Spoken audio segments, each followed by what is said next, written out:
Chtěl bych vám říct něco o aplikaci vysokoteplotních lepidel, buď H2400 do teploty přes 1000 stupňů Celsia nebo produktu H1000 do teploty 760 stupňů. Začneme s tím jednodušším, a to je produkt H2400 do teploty 1000 stupňů, který můžeme u takového kotle použít i na přímý plamen.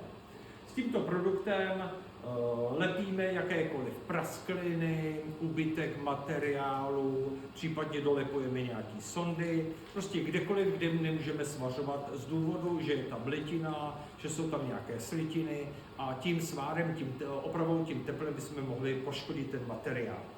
Tento produkt se používá za studena, produkt je jednosložkový, je to poměrně velice hustá kovová polymerní pasta o vysoké viskozitě, takže ji stačí pouze jenom promíchat a nanést na aplikované místo. Není to tak jednoduché pouze nanést. To nejdůležitější je ten povrch odmastit a ještě před odmaštěním odstranit veškeré zbytky ze spalování, jako je dehet, karbon a další. Nemůžeme používat odmašťovače, které jsou na bázi toulenu, xylenu a další. Z toho důvodu, že jsou mastné. A ta mastota nám potom v těch vyšších teplotách z těch prasklin jak takzvaně poleze ven a bude nám odseparovávat to lepidlo. Musíme použít absolutně bezzbytkové odmašťovače, například průmyslový čistič Impasol S1960 a nebo jakýkoliv jiný průmyslový odmašťovače značky Impasol, které jsou absolutně bezzbytkové.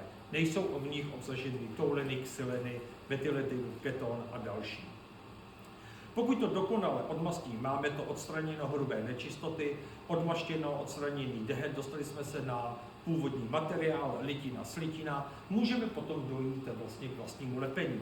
Lepidlo si rozmícháme špachtličkou a naneseme na místo opravované. Necháme zaschnout při teplotě 10 až 20 stupňů po dobu zhruba hodiny a poté je nutné to lepidlo vytvrdit teplem. Teplo stačí 90 stupňů Celsia. Používáme na to horkovzdušnou pistoli o první stupeň o teplotě zhruba 300 stupňů, kterou dáme zhruba 20-25 cm od místa opravovaného, aby ta teplota z té pistole tam na tom místě byla zhruba těch 100 stupňů, 90 až 100 stupňů. Tak to necháme na to foukat hodinu. Po hodině je lepidlo vytvrzené a můžeme začít postupně třeba napouštět kotel, zapalovat, prostě zvyšovat teplotu toho daného zařízení.